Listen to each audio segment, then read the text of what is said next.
The next day opened a new scene at Longbourn.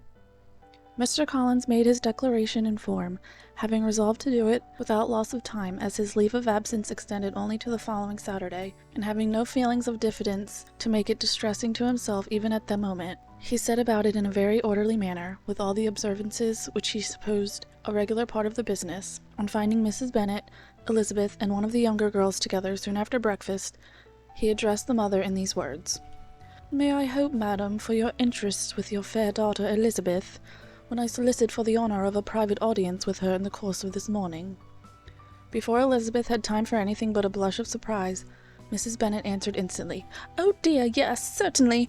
I am sure Lizzie will be very happy. I am sure she can have no objection. Come, Kitty, I want you upstairs." And gathering her work together, she was hastening away when Elizabeth called out, "Dear madam, do not go. I beg you will not go. Mr. Collins must excuse me. He can have nothing to say to me that anybody need not hear. I am going away myself." "No, no, nonsense, Lizzie. I desire you to stay where you are," and upon Elizabeth seeming really, with vexed and embarrassed looks, about to escape, she added, "Lizzie, I insist upon your staying and hearing Mr. Collins." Elizabeth would not oppose such an injunction, and a moment's consideration making her also sensible that it would be wisest to get it over as soon and as quietly as possible, she sat down again and tried to conceal by incessant employment of the feelings which were divided between distress and diversion. Mrs. Bennet and Kitty walked off, and as soon as they were gone, Mr. Collins began. "Believe me, my dear Miss Elizabeth, that your modesty, so far from doing you any disservice, rather adds to your other perfections.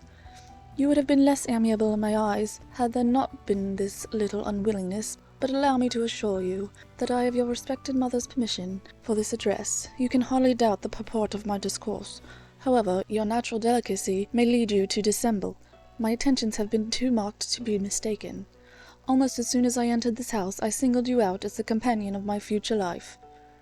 But before I am run away with by my feelings on this subject, perhaps it would be advisable for me to state my reasons for marrying, and moreover for coming into Hertfordshire with the design of selecting a wife, as I certainly did." The idea of Mr. Collins, with all his solemn composure, being run away with by his feelings, made Elizabeth so near laughing that she could not use the short pause he allowed in any attempt to stop him further, and he continued, "My reasons for marrying are, first, that I think it a right thing for every clergyman in easy circumstances, like myself, to set the example of matrimony in his parish. Secondly, that I am convinced that it will add very greatly to my happiness, and thirdly, which perhaps I ought to have mentioned earlier, that is the particular advice and recommendation of the very noble lady whom I have the honour of calling patroness. Twice has she condescended to give me her opinion, unasked too, on this subject, and it was but the very Saturday night before I left Hunsford. Between our pools at quadrille, while Mrs. Jenkins was arranging Mr. Berg's footstool, that she said, 'Mr. Collins, you must marry. A clergyman like you must marry. Choose properly. Choose a gentlewoman for my sake, and for your own. Let her be an active, useful sort of person, not brought up high, but able to make a small income go a good way. This is my advice. Find such a woman as soon as you can. Bring her to Hunsford, and I will visit her. Allow me, by the way, to observe, my fair cousin, that I do not reckon the notice and kindness of Lady Catherine de Bourgh as among the least of the advantages in my power to offer. You will find her manners beyond anything I can describe, and your wit and vivacity, I think, must be acceptable to her, especially when tempered with the silence and respect which her rank will inevitably excite. Thus much for my general intention in favour of matrimony. It remains to be told why my views were directed towards Longbourn instead of my own neighbourhood, where I can assure you there are many amiable young women. But the fact is, that being, as I am, to inherit this estate after the death of your honoured father, who, however, may live many years longer, I could not satisfy myself without resolving to choose a wife from among his daughters, that the loss to them might be as little as possible when the melancholy event takes place, which, however, as I have already said, may not be for several years. This has been my motive, my fair cousin, and I flatter myself it will not sink me in your esteem. And now nothing remains for me but to assure you in the most animated language of the violence of my affection. To fortune I am perfectly indifferent, and shall make no demand of that nature on your father, since I am well aware it cannot be complied with, and that £1,000 in the 4%, which will not be yours till after your mother's decease, is all that you may ever be entitled to. On that head, therefore, I shall be uniformly silent, and you may assure yourself that no ungenerous reproach shall ever pass my lips when we are married." It was absolutely necessary to interrupt him now. "You are too hasty, sir," she cried. "You forget that I have made no answer. Let me do it without further loss of time. Accept my thanks for the compliment you are paying me. I am very sensible of the honour of your proposals, but it is impossible for me to do otherwise than to decline them." "I am not now to learn," replied Mr. Collins with a formal wave of the hand, "that it is usual with young ladies to reject the addresses of the man whom they secretly mean to accept, when he first applies for their favour, and that sometimes the refusal is repeated a second or even a third time. I am therefore by no means discouraged by what you have just said, and shall hope to lead you to the altar ere long." "Upon my word, sir," cried Elizabeth, "your hope is a rather extraordinary one after my declaration. I do assure you that I am not one of those young ladies, if such young ladies there are, who are so daring as to risk their happiness on the chance of being asked a second time. I am perfectly serious in my refusal. You could not make me happy, and I am convinced that I am the last woman in the world who could make you so. Nay, were your friend Lady Catherine to know me, I am persuaded she would find me in every respect ill qualified for the situation." "Were it certain that Lady Catherine would think so," said Mr. Collins very gravely, "but I cannot imagine that her ladyship would at all disapprove of you, and you may be certain, when I have the honour of seeing her again, I shall speak in the very highest terms of your modesty, economy, and other amiable qualification."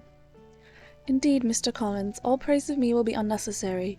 You must give me leave to judge for myself, and pay me the compliment of believing what I say. I wish you very happy and very rich, and by refusing your hand, do all in my power to prevent your being otherwise. In making me the offer, you must have satisfied the delicacy of your feelings with regard to my family, and may take possession of Longbourn estate whenever it falls, without any self-reproach. This matter may be considered, therefore, as finally settled." And rising as she thus spoke, she would have quitted the room had Mr. Collins not thus addressed her. "When I do myself the honour of speaking to you next on the subject, I shall hope to receive a more favourable answer than you have now given me. Though I am far from accusing you of cruelty at present, because I know it to be the established custom of your sex to reject a man on the first application, and perhaps you have even now said as much to encourage my suit as would be consistent with the true delicacy of the female character." "Really, Mr. Collins," cried Elizabeth with some warmth, "you puzzle me exceedingly. If what I have hitherto said can appear to you in the form of encouragement, I know not how to express my refusal in such a way as to convince you of its being one. You must give me leave to flatter myself, my dear cousin, that your refusal of my addresses is merely words, of course. My reasons for believing it are briefly these. It does not appear to me that my hand is unworthy your acceptance, or that the establishment I can offer would be any other than highly desirable. My situation in life, my connections with the family of de Bourgh, and my relationship to your own are circumstances highly in my favour. And you should take it into further consideration that in spite of your manifold attractions, it is by no means certain that another offer of marriage may ever be made you. Your portion is unhappily so small that it will in all likelihood undo the effects of your loveliness and amiable qualifications. As I must therefore conclude that you are not serious in your rejection of me, I shall choose to attribute it to your wish of increasing my love by suspense, according to the usual practice of elegant females. I do assure you, sir, that I have no pretensions whatever to that kind of elegance which consists in tormenting a respectable man. I would rather be paid the compliment of being believed sincere. I thank you again and again for the honour you have done me in your proposals, but to accept them is absolutely impossible. My feelings in every respect forbid it. Can I speak plainer? Do not consider me now as an elegant female intending to plague you, but as a rational creature speaking the truth from her heart." "You are uniformly charming," cried he, with an air of awkward gallantry, "and I am persuaded that when sanctioned by the express authority of both your excellent parents, my proposals will not fail of being acceptable." To such perseverance in the wilful self-deception Elizabeth would make no reply, and immediately and in silence withdrew, determined, if he persisted in considering her repeated refusals as flattering encouragement, to apply to her father, whose negative might be uttered in such a manner as to be decisive, and whose behaviour at least could not be mistaken for the affection and coquetry of an elegant female.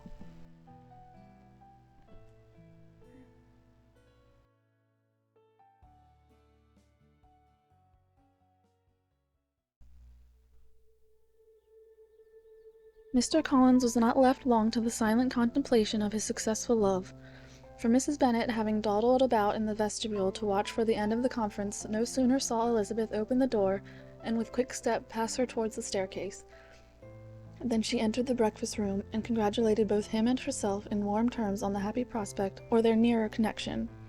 Mr. Collins received and returned these felicitations with equal pleasure, and then proceeded to relate the particulars of their interview, with the result of which he trusted he had every reason to be satisfied, since the refusal which his cousin had steadfastly given him would naturally flow from her bashful modesty and the genuine delicacy of her character.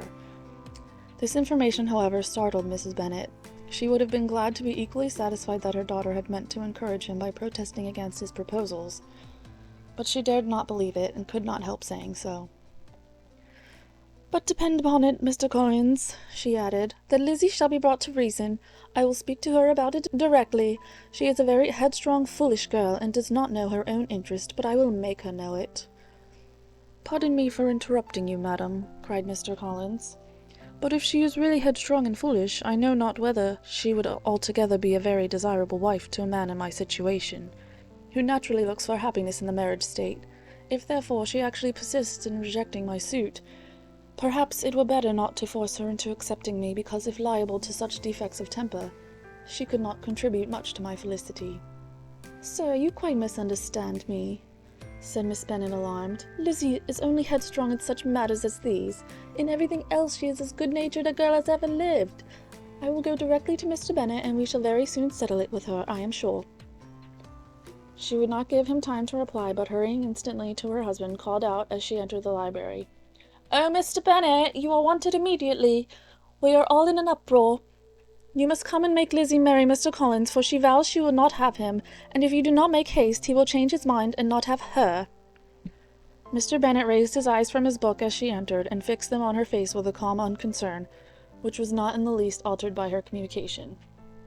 "I have not the pleasure of understanding you," said he, when she had finished her speech. "Of what are you talking?" "Of Mr. Collins and Lizzie. Lizzie declares she will not have Mr. Collins, and Mr. Collins begins to say that he will not have Lizzie." "And what am I to do on the occasion? It seems an hopeless business." "Speak to Lizzie about it yourself. Tell her that you insist upon her marrying him." "Let her be called down. She shall hear my opinion." Mrs. Bennet rang the bell, and Miss Elizabeth was summoned to the library. "Come here, child," cried her father as she appeared. "I have sent for you on an affair of importance. I understand that Mr. Collins has made you an offer of marriage. Is it true?" Elizabeth replied that it was. "Very well, and this offer of marriage you have refused?" "I have, sir." "Very well. We now come to the point. Your mother insists upon your accepting it. Is it not so, Mrs. Bennet?" "Yes, or I will never see her again." "An unhappy alternative is before you, Elizabeth. From this day you must be a stranger to one of your parents. Your mother will never see you again if you do not marry Mr. Collins, and I will never see you again if you do." Elizabeth could not but smile at such a conclusion of such a beginning.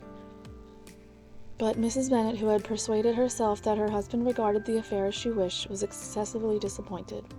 "What do you mean, Mr. Bennet, in talking this way? You promised me to insist upon her marrying him." "My dear, I have two small favours to request. First, that you allow me the free use of my understanding on the present occasion, and secondly, of my room. I shall be glad to have the library to myself as soon as may be." Not yet, however, in spite of her disappointment in her husband, did Mrs. Bennet give up the point. She talked to Elizabeth again and again, coaxed and threatened her by turns. She endeavoured to secure Jane in her interest, but Jane, with all possible mildness, declined interfering, and Elizabeth, sometimes with real earnestness and sometimes with playful gaiety, replied to her attacks. Though her manner varied, however, her determination never did. Mr. Collins, meanwhile, was meditating in solitude on what had passed. He thought too well of himself to comprehend on what motives his cousin could refuse him, and though his pride was hurt, he suffered in no other way. His regard for her was quite imaginary, and the possibility of her deserving her mother's reproach prevented his feeling any regret. While the family were in this confusion, Charlotte Lucas came to spend the day with them. She was met in the vestibule by Lydia, who, flying to her, cried in half a whisper, "I am glad you are come, for there is such fun here. What do you think has happened this morning? Mr. Collins has made an offer to Lizzie, and she will not have him." Charlotte hardly had time to answer before they were joined by Kitty, who came to tell the same news, and no sooner had they entered the breakfast room where Mrs. Bennet was alone, than she likewise began on the subject, calling on Miss Lucas for her compassion, and entreating her to persuade her friend Lizzie to comply with the wishes of all her family. "Pray do, my dear Miss Lucas," she added in a melancholy tone, "for nobody is on my side. Nobody takes part with me. I am cruelly used. Nobody feels for my poor nerves."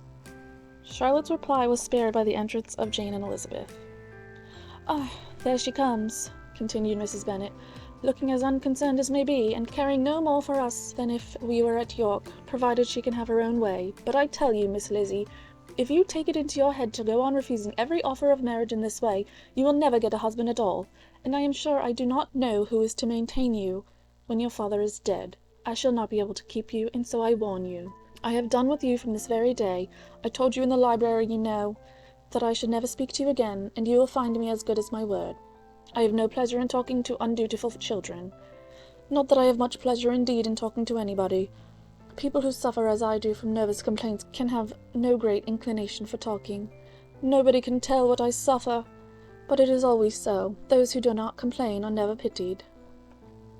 Her daughters listened in silence to this effusion, sensible that any attempt to reason with her or soothe her would only increase the irritation. She talked on, therefore, without interruption from any of them, till they were joined by Mr. Collins, who entered the room with an air more stately than usual, and on perceiving whom, she said to the girls, "Now, I do insist upon it that you, all of you, hold your tongues, and let me and Mr. Collins have a little conversation together." Elizabeth passed quietly out of the room. Jane and Kitty followed, but Lydia stood her ground, determined to hear all she could, and Charlotte, detained first by the civility of Mr. Collins, whose inquiries after herself and all her family were very minute, and then by a little curiosity satisfied herself with walking to the window and pretending not to hear. In a doleful voice, Mrs. Bennet began the projected conversation. "Oh, Mr. Collins!" "My dear madam," replied he, "let us be forever silent on this point, far be it from me," he presently continued in a voice that marked his displeasure, "to resent the behaviour of your daughter. Resignation to inevitable evils is the evil duty of us all, the peculiar duty of a young man who has been so fortunate as I have been in the early preferment, and I trust I am resigned. Perhaps not the less so from feeling a doubt of my positive happiness, had my fair cousin honoured me with her hand, for I have often observed that resignation is never so perfect as when the blessing denied begins to lose somewhat of its value in our estimation. You will not, I hope, consider me as showing any disrespect to your family, my dear madam, by thus withdrawing my pretensions to your daughter's favour, without having paid yourself and Mr. Bennet the compliment of requesting you to interpose your authority in my behalf. My conduct may, I fear, be objectionable in having accepted my dismission from your daughter's lips instead of your own. But we are all liable to error. I have certainly meant well through the whole affair. My object has been to secure an amiable companion for myself, with due consideration for the advantage of all your family, and if my manner has been at all reprehensible, I beg leave to apologize."